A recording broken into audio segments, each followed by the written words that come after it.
place to be is living free in Tennessee.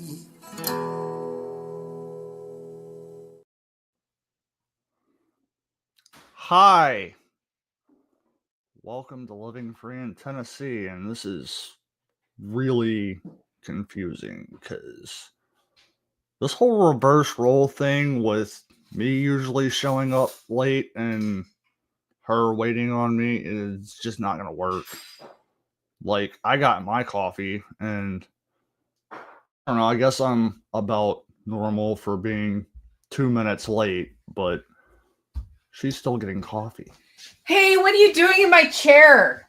Well, you weren't here. Why are you in my chair? Get out of my chair. Sheesh. Can't do anything around here without getting hijacked by a redneck. It's just the way it goes. Welcome to Living Free in Tennessee, where we talk about building the life you choose on your terms. Today is Friday, November 8th, 2024. And this is episode 971 of Living Free in Tennessee. And we're going to talk about how we deal with conflict on the homestead. What do you think about that? Okay. I'm feeling really short too. Oh, my chair won't come up. Anyway, we're also going to talk about what's up with the Rams and the fact that apparently I need a new chair because my hydraulics are messing up. And That thing sinks. It will. I mean, it's really funny when you're sitting in your. This is a pretty unscripted episode. Tomorrow, I fly down to Jack Spirko's place in advance of his fall workshop, and I'll be gone for the whole week. And I'll be back the following Monday. So that's what's going to happen today. Before we jump into that, I want to thank our sponsors of today's show. Guess who the first sponsor is? I have no idea. Come on, guess. Pugliano. Yes. As a matter of fact, you got it right. High five. That's how we deal with conflict on the homestead. Well, yeah, that's right. So John Pugliano has a podcast called the Homesteading Podcast. And if you haven't checked it out, you really should, because the Homesteading Podcast is a great way to just learn about different ways that he's investing. But if you're not into investing yet, it's a great way to start learning more as you get ready to invest.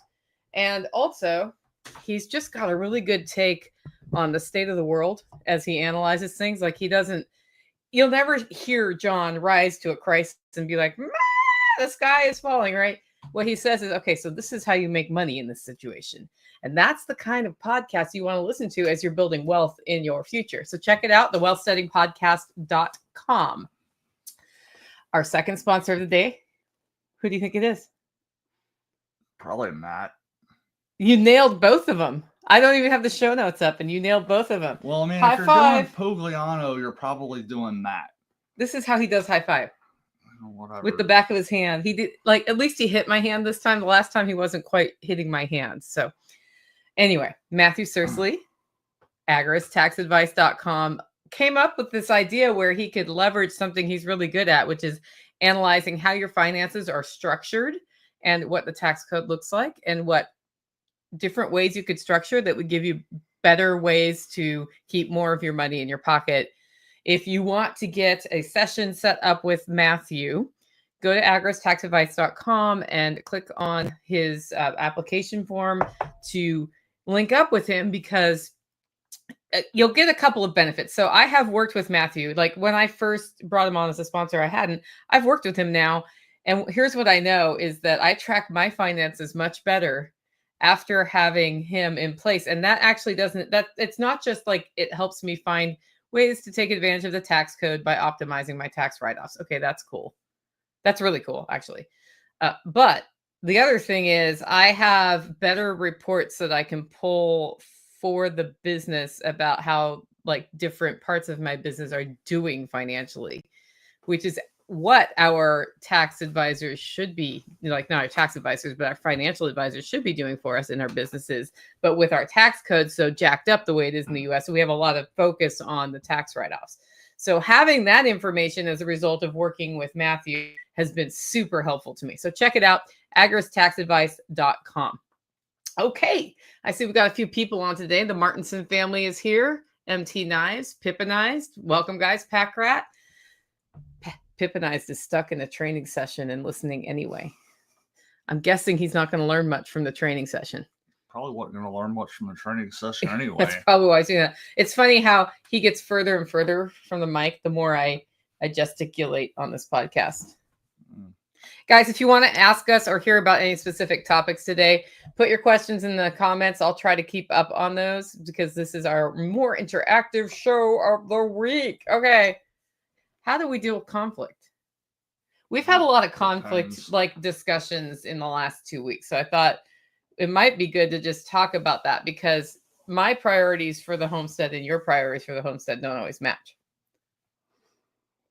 No. And I mean, it's more, I mean, when I say no, it's not like you want to do a cheese class and I'm vehemently opposed to it. It's more along the lines of the finer details of where stuff gets stored or whether it's acceptable to have this thing sitting here for 3 days or whatnot. So more of the stuff that we run into. Well, yeah, a lot of what we run into because we don't have a storage building here.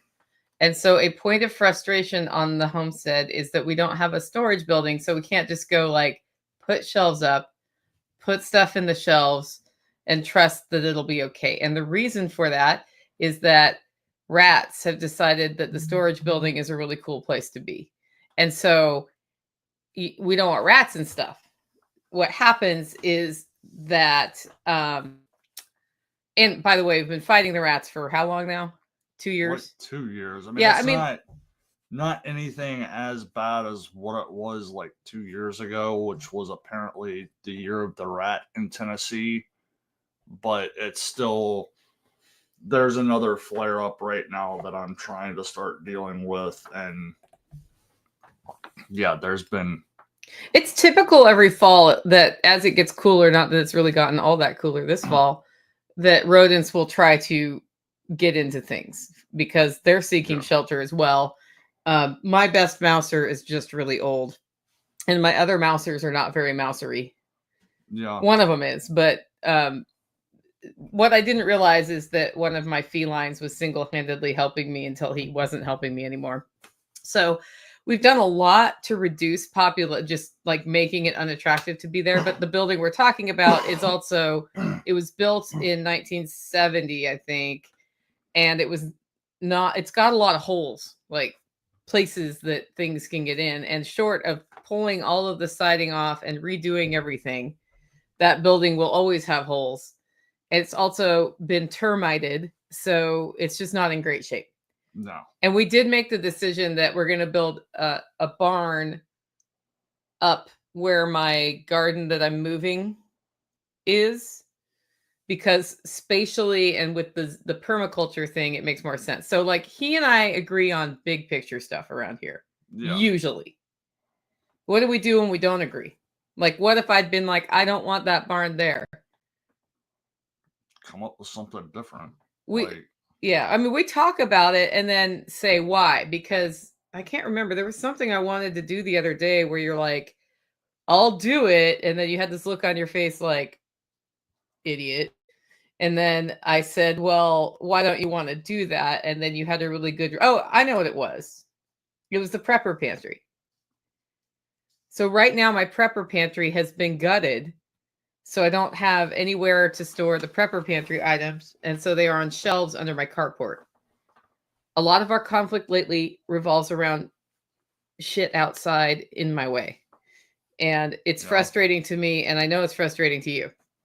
So one way to reduce that is to have the prepper pantry put back together. But I don't really want to just do it halfway, move everything back in there, and then have to move everything back out to finish it the rest of the way. And by all the way, I mean that like it got a new roof on it and that needs to be all sealed in. And then I want to have insulation and some sort of paneling of some sort up and the floor redone so that it's all like buttoned up. And that's going to take a while. His priority is to get it so it's completely sealed from the outside. And then he considers that good enough and we can move stuff in on shelves. And I did not like that answer, did I? No. No. But Because it's my house, I get primary say over what happens, right? Yeah. Yeah. And so I could tell by the look on his face. And so this is one thing about conflict here is it's very rare that you just say, that's the stupidest thing I've ever heard. It's also very rare that you say, no, we're not doing that. I don't think I almost never say, no, we're not doing that. I might say that if you do it that way, I will never touch it again, but I don't think I really say That's that. the redneck way of saying, no, that's not happening. If we do it that way, I'm not touching it again. Like, I mean, there are some things it's like, if you do it that way, I can see in my brain how this is going to end. And it's like, it's going to be an absolute nightmare. And I'll just be like, this is your idea, your problem. Yep. Empty Knife suggests boxing gloves or rock, paper, scissors. Just saying. I've got metal pipes, so like if we're going that far, I mean, there's better options than buying boxing gloves. Well, boxing gloves, you don't die. I mean, if you're going that far, you may as well go all the way. So what has happened over the years, because we both live on the homestead, is that, well, he goes to a psychologist, and I have intermittently seen a psychologist, and we have literally gone to the psychologist and had sessions about how do we communicate better here, right? Yeah. So what I had to learn, so like putting that time in has totally been worth it, because sometimes we have Thunderdome. Sometimes it's just like the immediate priority is different for whatever reason. And other times it's that I have to catch the cue that you don't agree, because you won't just tell me you don't agree. I mean, I think it depends on the situation. And I'm actually, with the prepper pantry, I'm not sure what I said. You said, okay, I'll do it because it's your priority. You walked away and you looked like you had a little storm cloud over your head, like following you as you walked away. So then when you came back around the corner, what I said was, why don't you want to do it all the way? And then you explained your position. Okay. And your position was that there are a lot of priorities here, and that we can get that completely sealed in, get stuff out of the way in shelves, and then readdress it in the spring when it's not frozen, because it's about to be frozen here. And there are other things you want to deal with that have to do with things being frozen. Yeah. And so, I mean, that for me was a priority situation. It's like I can spend an excessive amount of time dealing with this, or I can split my time between this and trying to seal up the pump house a little bit better and moving some firewood around and all of the other things. Then there's other stuff that's, I'm trying to think of an example of something where it's like, yeah, you can do it that way. And it's usually something like plumbing or electrical related, where it's like, that's just going to end horribly. And I can elaborate to somebody else who understands the mechanics of it as to how it's going to end horribly, but I'm not always good about being able to explain that to somebody who doesn't understand the mechanics. But it's like, I can see, like, if you do X, then 6 months, a year from now, Y is going to happen, and that's going to clog up, and then that's going to blow this thing out. And it's like this cascading effect of horrible. And so it's like, I can look at it and be like, that's a bad idea. And sometimes for me, it's not even necessarily I've thought it through, but something in my subconscious has already run through the whole equation and is like, that's a horrible idea. I have no idea why it's a horrible idea. My subconscious does, but I haven't figured that part out yet. And so it's just like somebody will say something. And I mean, we had, when we did the living room, the sheetrock went on the floor and there was a whole discussion about whether or not to put stuff underneath the sheetrock. And I was like, we need to. And I got a lot of pushback about that for some reason. And then, like, 3 weeks later, it's like, yeah, good thing we did that. And I can't remember what it was. I think some stuff got.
Okay, here, put my phone out there.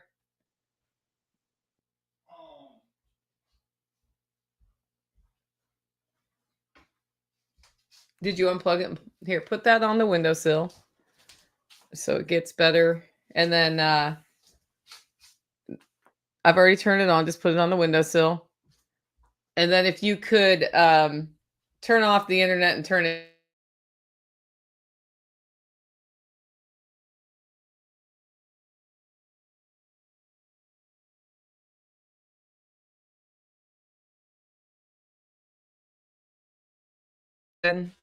Oh, look, I'm back and you guys are still here. Wow, that's really cool.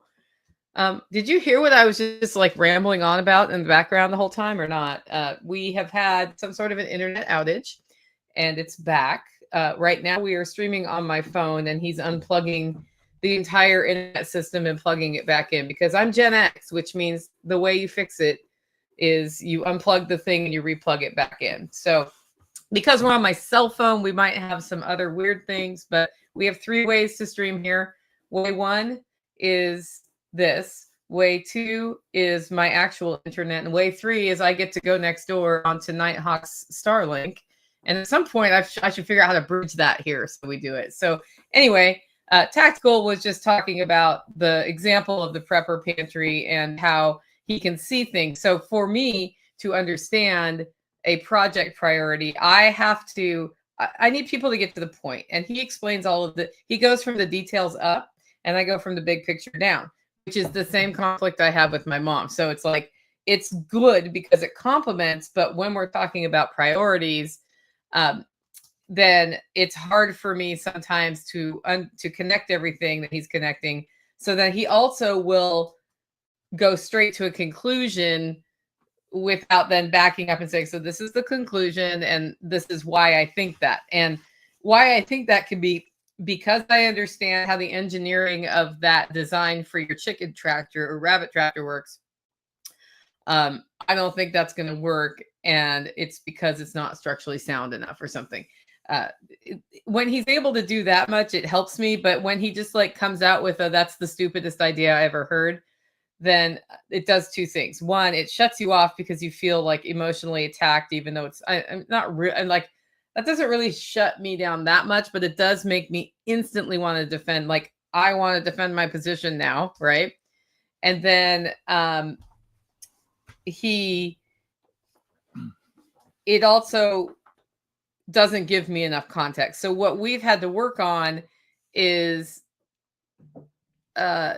basically just getting that balance between I have to be proactive and observe that he's agreeing, but he doesn't really agree in body language. And he's been more proactive in saying, okay, actually, I don't agree, and this is why. So you never do it that clearly. You always say something like, if you do it that way, I'll never touch it again, or that sort of thing. 5 years ago, you wouldn't have done that, though. 5 years ago, yeah, he would have just done it and been irritated the whole time and looked like mean and stuff. That's what he would have done, right? Probably. Yeah, so it's like we're both coming from two directions on that. That's what he would have done, right? You can turn that off now. Wi-Fi is working again. Oh, Wi-Fi is working again, guys. You want me to change to the real internet?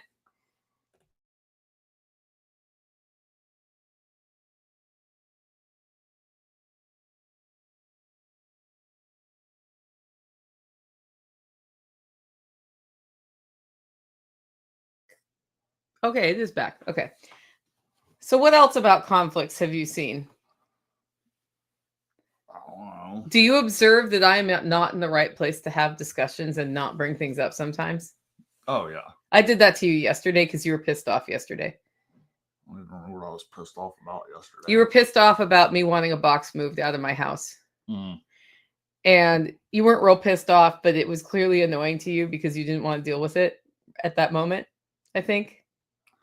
It was more along the lines of I knew that the box was easily like sweep over here, move the box over, and then sweep where the box was. And instead of that, the box ended up on my floor. So same problem, just different location. Right. But it is your box. That's about to leave. I know, but it doesn't need to sit in my entryway. That was the conversation we were having yesterday. I am fighting clutter in my house. And so once a week I go through and I declutter, which causes frustration for everybody. Correct? Yeah. Yeah. And I'm extra defensive about it because I have a tendency to also have things out. And I'm fighting that. So I'm already frustrated with myself before then there's this box that needs to go to UPS. And I'm like, well, then put it in the car. So it goes to, I don't know which car I'm taking. I'm like, well, it can't stay in my entryway on this ladder. So I did posit where else could it be placed that is not in my living room. And your solution was your living room. It's about the only place that was where I was going with that option. is maybe we could make a dedicated place where things that are going back to town that need to be returned go. That is not my front entryway. Like a place in the mudroom. I'll believe it when it happens. I was hoping you would suggest it. I've been suggesting stuff like that for a long time. Yeah, I do have a place like that, but it's in the mudroom. Yeah. So you didn't say you wanted to put it in the place in the mudroom, so I went on with my life. And then he was like irritated for 2 hours.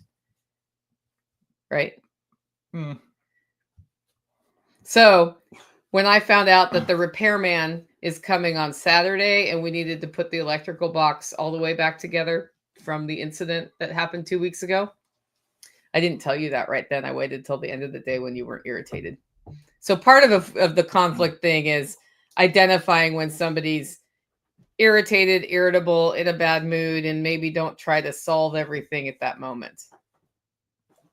Yeah, and part of that just comes down to basic communication skills. It's like there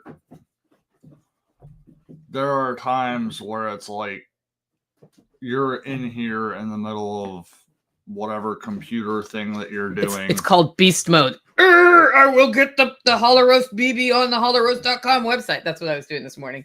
Yeah. And he was like not talking to me. Yeah. And it's like,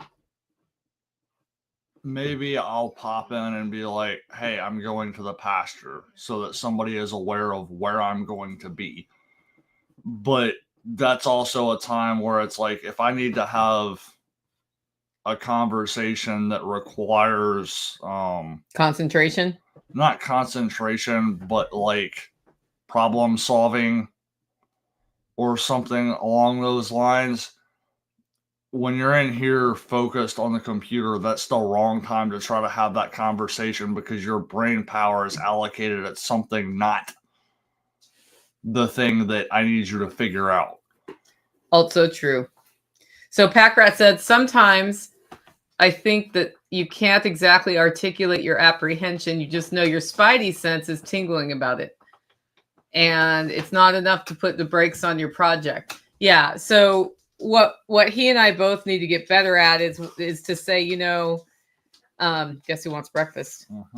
Is to say, I don't know why, but something feels wrong about this. And then you can talk that through and like start saying, okay, well, what could go wrong? Could this go wrong? Could that go wrong? I think we need to get better at that part. Yeah. And then my timing or my speed of talking and his speed of talking and processing are two different speeds. Correct? Yeah, and part of that is also like, you have to understand that like when she comes at something, a problem, just say with the prepper pantry, and we're redesigning something, it's like she's picturing, I want shelves here and I want the freezers over there, and that's her thought process. My thought process is completely different, because it's like the freezers can't go over there because fill in the blank reason. So I need to go in there and look at the structure to determine what's even possible, because my brain is automatically going to the mechanical side of things. And so once I've got the possibilities of, I've looked at it and here's what is possible, then I can start designing things in my head to say, we can put the shelves over there, the freezers over here, we can drop outlets right here, or we can drop outlets over there. Yeah, and the way I would come at that is, this is how I want it laid out. How can we do that? And then as part of the how can we do that, it's like, actually, it's an enormous pain in the neck to run power to this one particular place because whatever reason, or water there, or we don't want water that close to this particular power thing, or whatever it is. And then I'm like, okay, so then my fallback is this and this. That's going to happen in the mudroom too, because I know where I want things in the mudroom. But until the wiring and the plumbing to support that is done, I don't know that it will actually work. Yeah.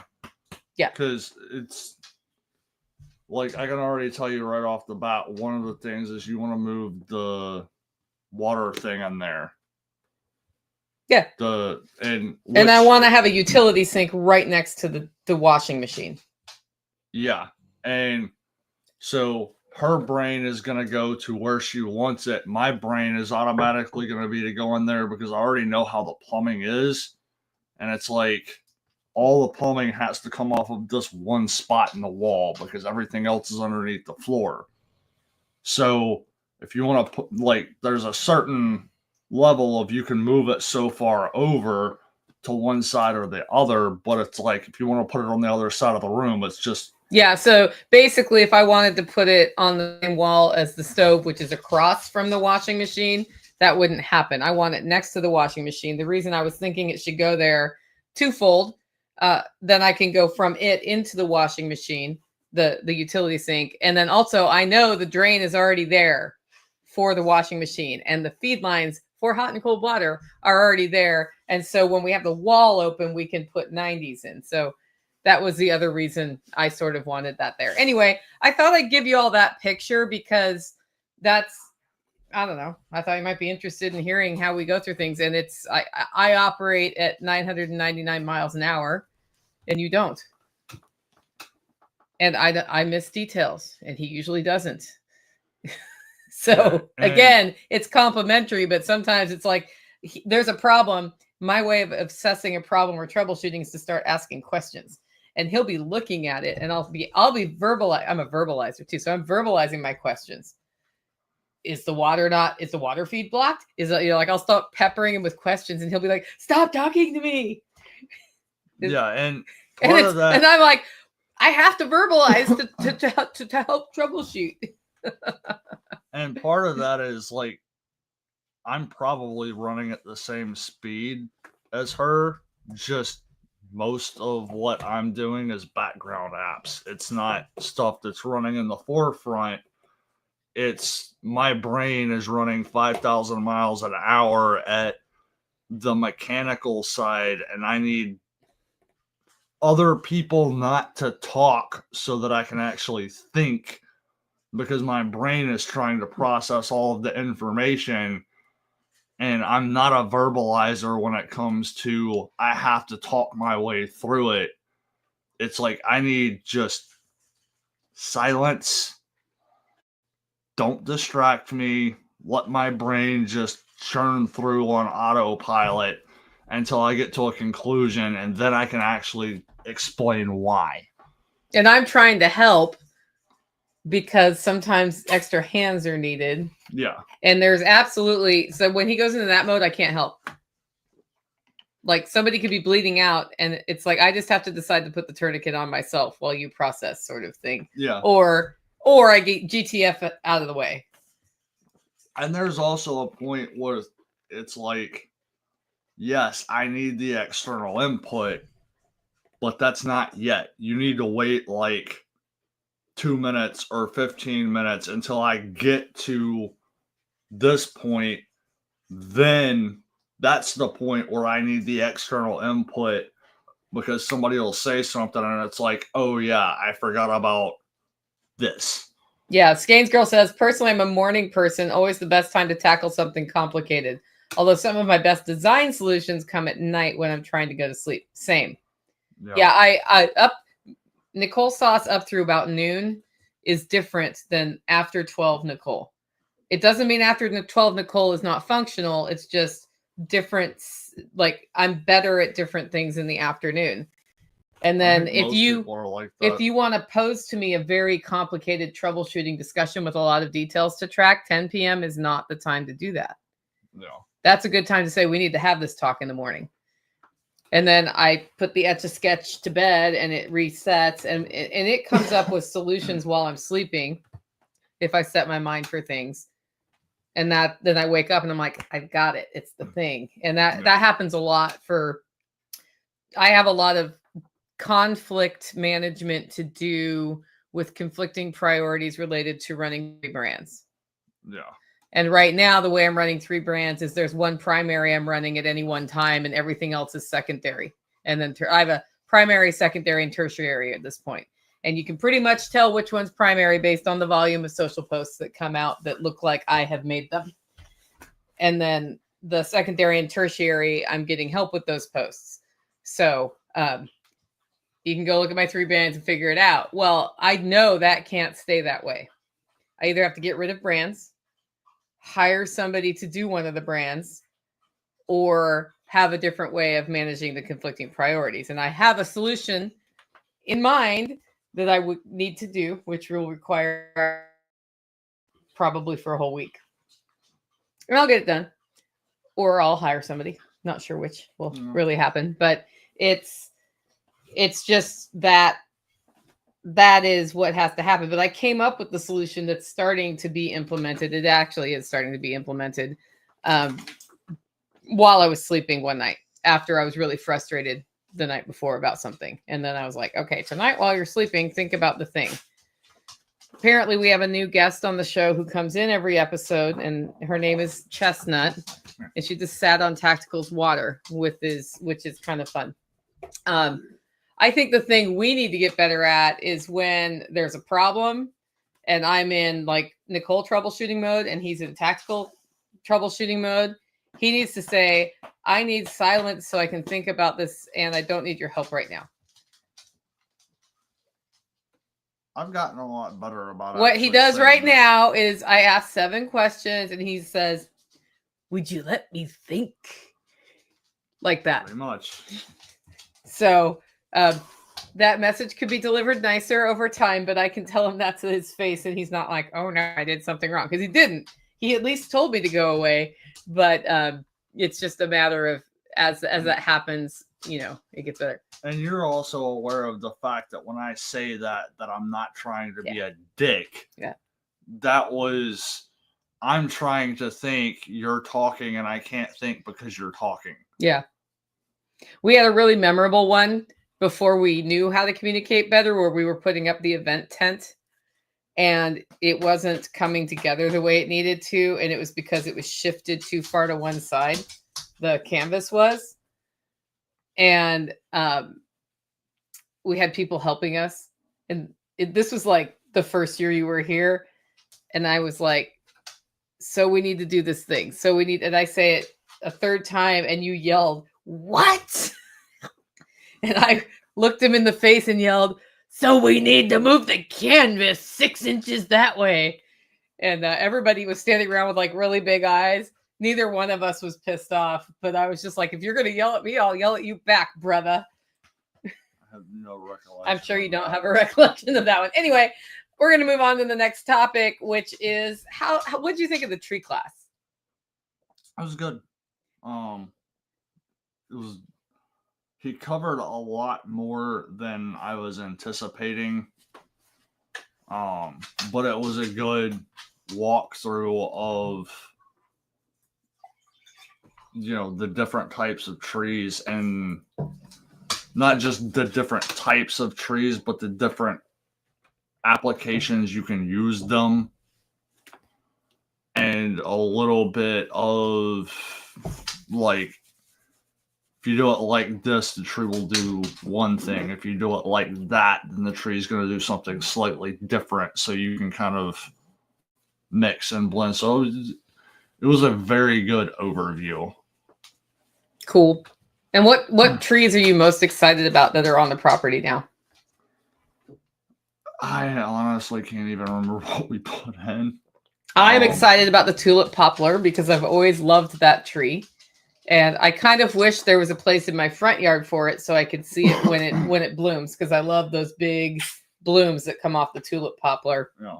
But I agree that at this time there is not a good place for it in my front yard. Yeah, I'm going to be interested to see what those corkscrew willows do. And then just another side of that for me was when we actually walked around and looked at, okay, this is what we have available right now. Talked through like, no, that's a horrible place to put this one. Or, the tulip poplar was like, it needs to go either here or here. But if we put it over here, which is where we wound up putting it, that means I've got to go out there and do a little more work over the winter to open some stuff up, which is fine. That was in the plan anyway. But then it also kind of is like, okay, if I'm going to do that, I should also do this over here in this section, which opens up to plant this other stuff over there. And so, a lot of the design is actually starting to come to fruition instead of just being a hypothetical. Yeah. And, we have the immediate area where we exist on the homestead pretty laid out how it's going to be. Yeah. But as we get further and further away, that's when we start thinking, what purpose is it serving out here? And are the trees as they are? I think, to me, something that was very interesting after the class, we went and we planted the tulip poplar, and the students came out to just watch how that was planted.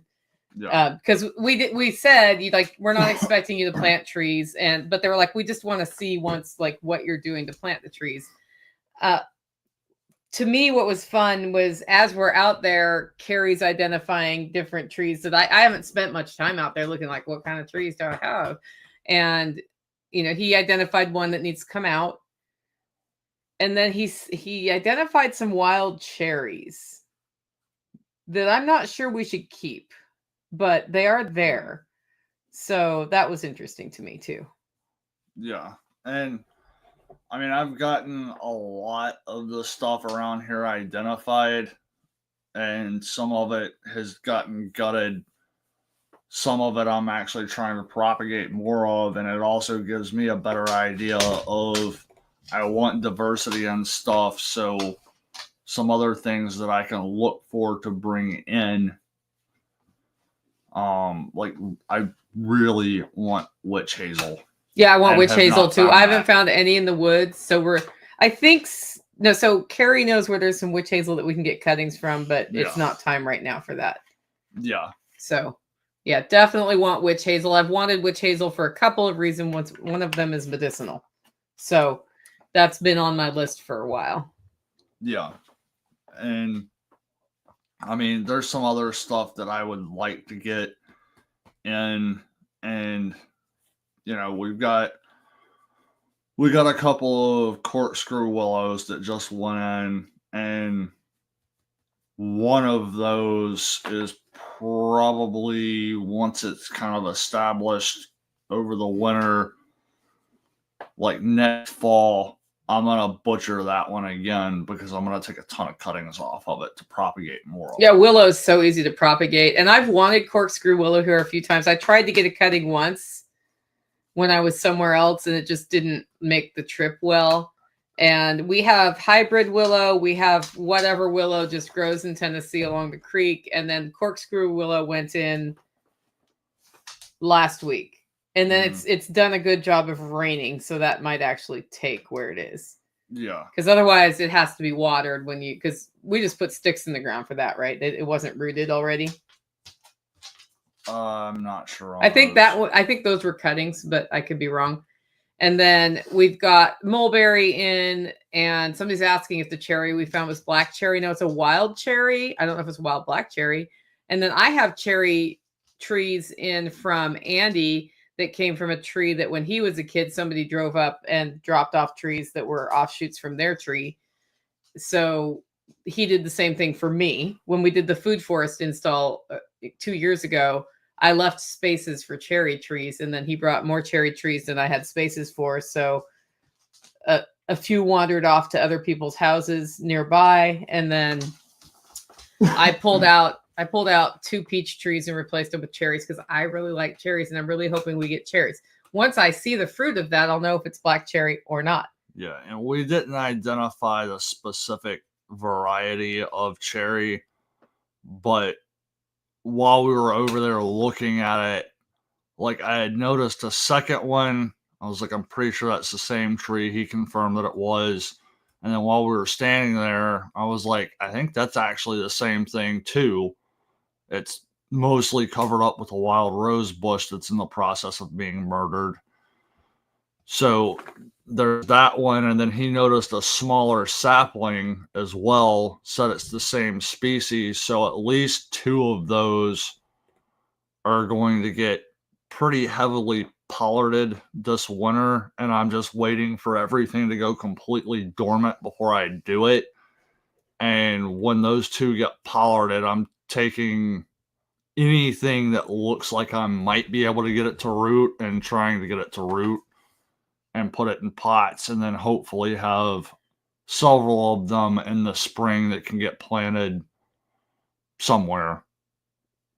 I mean, even if I just, plant them out in the woods somewhere to spread that variety around.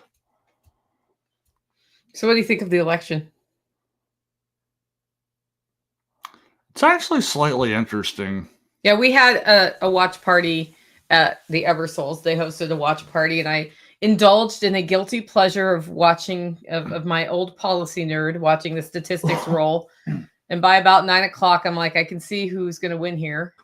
I could be wrong because it was not certain at that point. And I came back here, turned on the TV, and then ignored it and went to bed.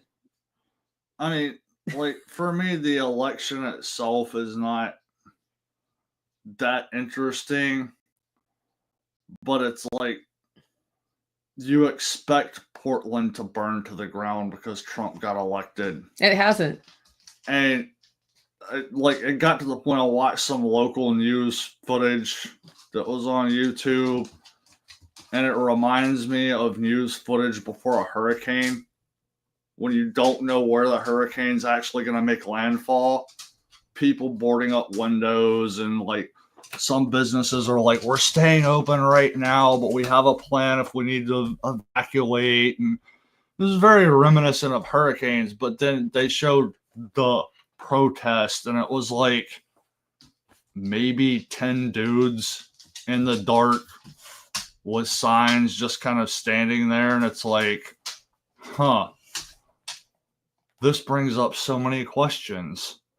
Like, what's the difference between now and 2-3 years ago when they actually were throwing bricks through windows? Well, they weren't, though. That's the thing. I mean, the video footage that I'm seeing now from Portland is very different than... Yeah, but so that's conflating two things. Like, a lot of the protests in Portland were later. Yeah. So the biggest outcry, like there was a lot of public trauma last time he was elected from the left. And then there were protests organized, and some of them got a little spicy, but not super spicy. Like the super spicy stuff happened later in reaction to, what was it? It was a police shooting of, I think. Yeah.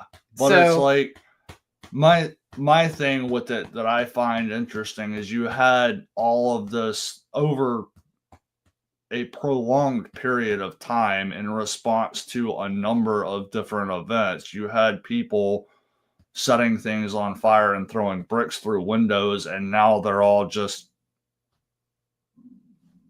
somewhere, not anywhere. Like they're not doing anything. Like I think that they were less taken off guard this time. Yeah. I think it was like, as much as some people were still taken off guard, and there's the usual cry video. I don't know why, if you're upset about something, you put the video up while you're crying about it. But I guess that's like attention seeking or something. Yeah. But it's, I guess some of those have happened. It's not worth my time to go looking for that. I've got too much to do here to make this grow and to nurture our community and all of those things to be worried about watching that. But I've, like you stumble across it, right? But last time it's like you couldn't not see it. Yeah. And so I think people are just more resigned, maybe. And it'll be interesting to see what happens as things roll out. Pip and I says, I call it attention addiction. To me, what's interesting is the minute it was clear what the decision was, people suddenly found themselves able to make decisions. Right? Yeah. And it could have been either choice made, and all of a sudden on the business side, suddenly it's like, okay, we can or cannot hire people, or we can move forward with our Christmas push for Holoros. That I wasn't stuck behind that. I was already pushing. But you know what I'm saying? Like it's like people just froze for 4 weeks. And then it's like, okay, back to work.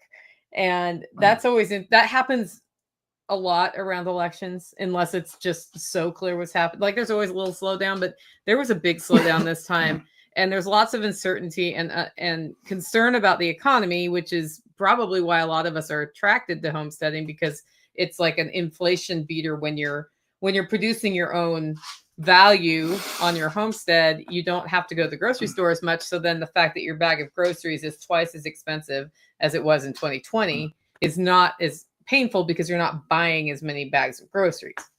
Yeah. But it's, for me, it'll be interesting to see what really happens. There's lots of rumors about how that next administration is going to roll out. And if some of the ones I've heard are true, I might actually start feeling optimistic about it. I've been just like, it's a slower progression of the same path with either candidate. And that's the concern. Now there are signs it might really greatly slow it if the cabinet choices end up being the cabinet choices that I've read about, that I'm not going to talk about right now because not yet. Yeah. And one of the things that I'm kind of like starting to look for is what opportunities are about to come up, because there's a concept in economics that money is taxed when it's moved. So when money changes hands, that's when it gets taxed. And for the normal person, that really doesn't matter. But when you're a corporation that's looking at moving $100 million, the difference between getting taxed at 25% or getting taxed at 35% is millions and millions of dollars. And so businesses tend not to do things when they have high taxes. Or when they don't know what the tax is. Yeah. Because that's the other thing And is you have tax stuff that ends up retroactive, which is a pain in the neck. Yeah. So there's, on some level, I think there's been a lot of hesitation with businesses waiting to see who is going to get elected. Now that they know, they're going to start doing some stuff. And then if the administration actually does start dropping some corporate tax rates, that's when you're going to start seeing a lot of hiring and building the new facility and so forth and so on, because it's more, I don't want to say more profitable for them to do it with the lower tax rate, but they get to save more money. It costs what them I less think to this do means it. for homesteaders, though, is that, well, I just saw the interest rates went down 0.5 point. Yeah, and so Was it a 0.5 point or a 1/4 point? Actually, I think it was a 1/4 point. Anyway, they went down, which could, if that trend continues, it could make it more accessible for people who haven't gotten their land to get a lower rate mortgage. Yeah. If they're going to buy their land in that way, which is good if that happens. I also have spent some time reading, and I do this partially because I used to work in public policy and I'm interested, but partially because I'm reading these things from different news agencies to see what the spirit of the whole situation is, right? So I'm reading CNN and Fox and Reuters and the BBC and like AP and NPR. I'm trying to get a variety of different perspectives. And the thing that strikes me right now is everybody who's doing an analysis of why Kamala lost are not talking about anything to do with core issues that people in America care about, except for the economy. It's boiling down to race and gender. Yeah. So it's because more white people showed up, and so Trump won. And it's because Kamala didn't resonate with women, so more women voted for Trump. And it's breaking it down that way rather than like what's under that, because I think it's the why is a much deeper answer than that.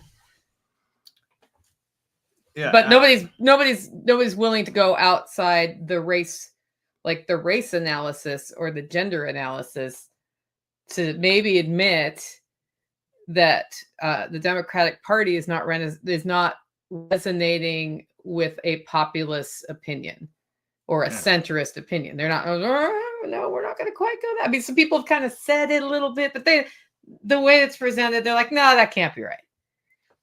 I mean, what I've noticed with that, I haven't really been watching CNN, but you see these videos with them crying about it.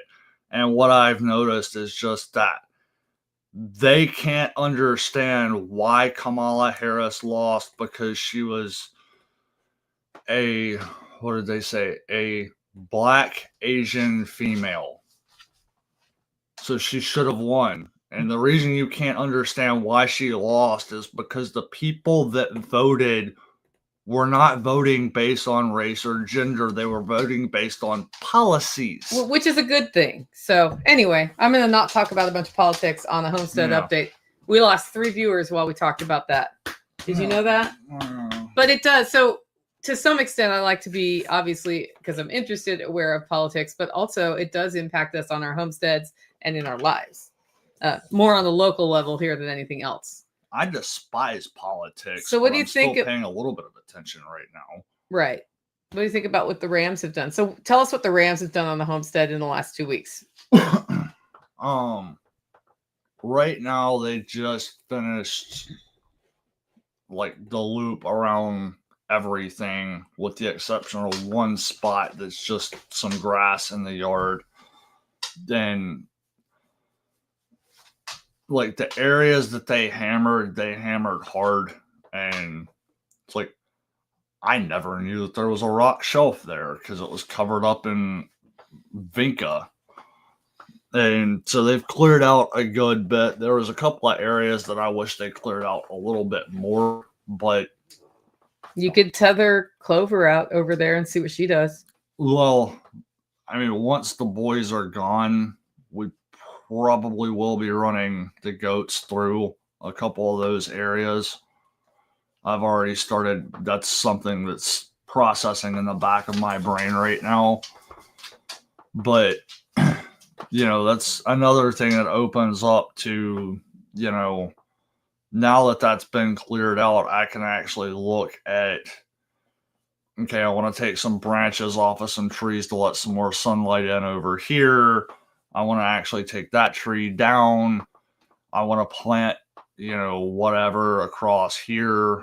So, I mentioned that I'm waiting on the cherry trees to go dormant. There's also some black willows that I'm also waiting to go dormant that I want to take a bunch of cuttings off of. And there's some specific spots that I want to put some stuff. And, having the sheep gone through that section now and actually opened everything up so that I can see it, it's like now I can actually start planning what to do going forward.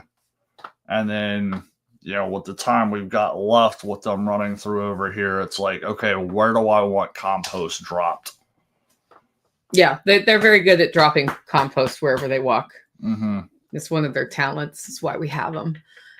We also have, so our appointment for processing the rams is in January. I haven't gotten the product up to sell the one that we're going to sell, but I will have that up before I leave town. And part of it is I don't know the date we're going to process them. So I have a date in January, but we could have processed them all this week. The reason we didn't is it was too much to add to the week.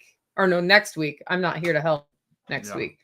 So the week after that, the lady at the butcher shop told me, at the processor told me, I'll be calling you again next week with dates for the next week. So she's basically putting us in where there's a cancellation. So it's very likely before the end of November, they will go to the processor and then they hang them for 7 days. And then we have the packaging. So I need to get that product out so that whoever decides to buy a half one or a whole one can choose their own cuts rather than have to buy whatever cuts I choose for you. And that's an important thing to me, because I know when I get an animal, I prefer to be able to choose the cuts versus having somebody else cut it. Because a lot of times I just want bigger pieces that I can cut down here. Or if I want a lot of ground meat, then I will have them grind it because they have the commercial grinder. Like I have a decent grinder, but it's not the commercial one, and they can just like that through. Like I had one of our rams had to be processed. He was a couple years old, and when it came cut sheet time, I was like, it's real simple. I basically want as much of this animal as we can keep as far as organs and testicles and whatever, because we feed that to our dogs. And then I also want everything ground. I don't want a leg of lamb. I don't want lamb chops, because this is a 2-year-old animal. And it'll just be a battle of the tough at that point. And I don't want to deal with the slow stewing of the roast. Like just grind it and we'll just have a lot of ground meat. And that's what we did. Yeah. And when I told that, and it was not a very expensive bill, like surprisingly, because grinding is what takes me the longest here. He was like, oh, sweet. Okay. And then lower processing costs because they charge you for different costs. Oh, and also the other thing I do that they like is I say that I will take 5-pound packages of ground meat instead of 1-pound packages or whatever that they put them in 1.5 pounds. Yeah. So, and that's different than like usually when I share a cow with somebody, we end up with like small little ground beefs that are this big. And I'm like, I need 3 of those for dinner minimum every night that we cook. So, which you were supposed to bring those to me yesterday and you didn't. Oops. Now I don't know what's for dinner. Okay. Actually, if you bring them right after this, I can put them in the sous vide to defrost, and then I can make burger patties. So that'll work. Burger patties for dinner tonight because I'm going out of town, and that's fast and easy. How's the perimeter fence doing? It's coming. 5 years ago, I had a dream. Yeah. So we're to the point where we might actually finish that. Yeah, I mean, there's bits and pieces of it that have gone up, and there was a section that I strung up yesterday that I was holding off because we were planning on doing something over there, and that plan has now changed. So it's like, well, I guess I can actually go string that now. So I got that section up, and then there's another corner that is complicated and is going to be an enormous amount of effort, but it's also in an area that needs to get dealt with. So I went through and cleared some stuff out and am preparing to attempt to deal with that. And then after those two sections are completely 100% done, it's kind of like there's one problem area with not enough dirt to put posts in, and then gates is basically the only thing that's going to be left at that point to at least get the outside perimeter up. And then there's a lot more internal fencing that's going to go up. We took down part of the fence for the pond, which is kind of changing a little bit, and then we're going to be adding a fence around the raised beds, which I just took trees down that will be used for the post for that. So there's still a lot more. I mean, I think there's always fencing that's going to be. Yeah, fencing seems to be one of the like plumbing. It's one of the homestead skills that if you don't have a homestead yet, go help people put fence up. Go help people plumb things, because those are and electrical. You're going to have to. Those things are going to come up all the time. As much as you wish you didn't have to do that stuff, you're going to have to do that stuff. So, do Rams like toilet paper? I don't know what was up with that. The Rams broke in. They broke in to the outhouse in their paddock and started like 2-year-olds pulling freaking toilet paper out. And then I told you about it because I was in my swimsuit getting ready to swim, and I didn't want to hop over the electric fence, miss, and then shock my bare skin, right? So I stand there, and they like guiltily come back out of the outhouse. One of them with a piece of toilet paper stuck to his foot as he's walking away. I mean, the door was already open.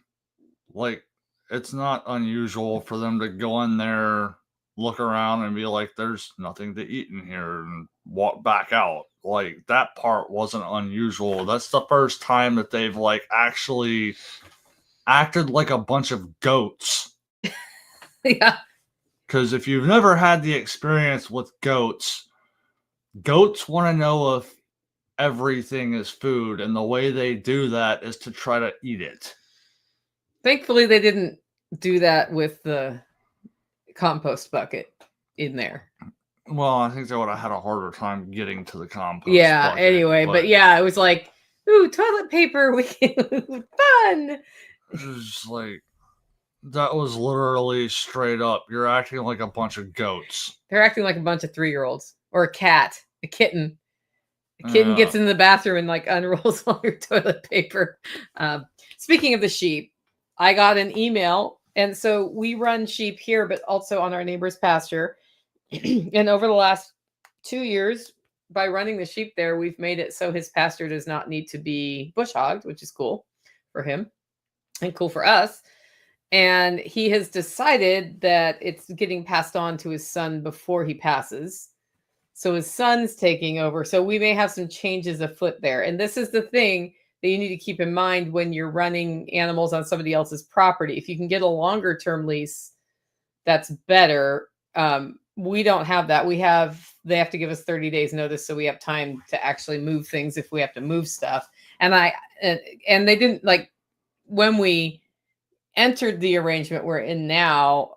I asked for that only because I knew at some point it's going to go to the son, and then the son may want to run cattle or something. I mean, who knows? Yeah. And I was just like, I just want enough time to get the animals off without it being like, tomorrow I need your animals off. And so we don't know what that means, but we may be, who knows? I don't think things are going to change, but things may change. And that's why we've had other options for pasturing them in mind the whole time, because we knew that probably would happen sometime in the next 5-10 years, that the person passes and then it goes to the son, and now it's starting to happen. So Yeah. we'll know soon what the expectations are with the new manager of that property, and then we can figure out what that means for rotating sheep. Yeah. Because the one thing that needs to happen is sheep need to rotate. And if they want to have them just more off in one area, then that also doesn't work for the parasite load for us. So, Yeah. and it is cool to see that land passing in this way, because like the person it's passing to is not like, hey, I want to put a housing development here. Like, he's grown up with this land in his life. And I think he has fond memories of it, and he has some ideas for what he wants to do with it. We'll find out more about what they are. I've heard about a couple of what they are, and it may be actually starting to be more used again, which is, it's great to have access to sort of that vacant land, but also if it's used in a rural manner, that's actually nice too, because that maintains, I don't know, it gets maintained then. Yeah. And that's a good thing. So that's happening. Anyway, that's the last update I have for the week. Do you have anything else? I didn't have like the usual. No. I didn't go through all the categories this time because I thought we should just have that big conversation about conflict management plus the internet meltdown in the middle of the show, which is always fun. Yeah. So nothing else to update? Ops normal as usual, the way it should be. How are you going to feed yourself next week? We'll figure it out. Anyway, guys, if you like the show, want to support the work we're doing here, you can do it in 2 ways. One, get your coffee at hollowroast.com. And if you've put a guess in for what the Hollow Roast BB is, today is the day the Hollow Roast BB launches. And the first people who are going to see it are people who stay on this show all the way to the end of the show, because on the way out, we'll be showing you the Hollow Roast BB. The other way is to become a member. Find out more about that at livingfreeintennessee.com. And now check out the BB.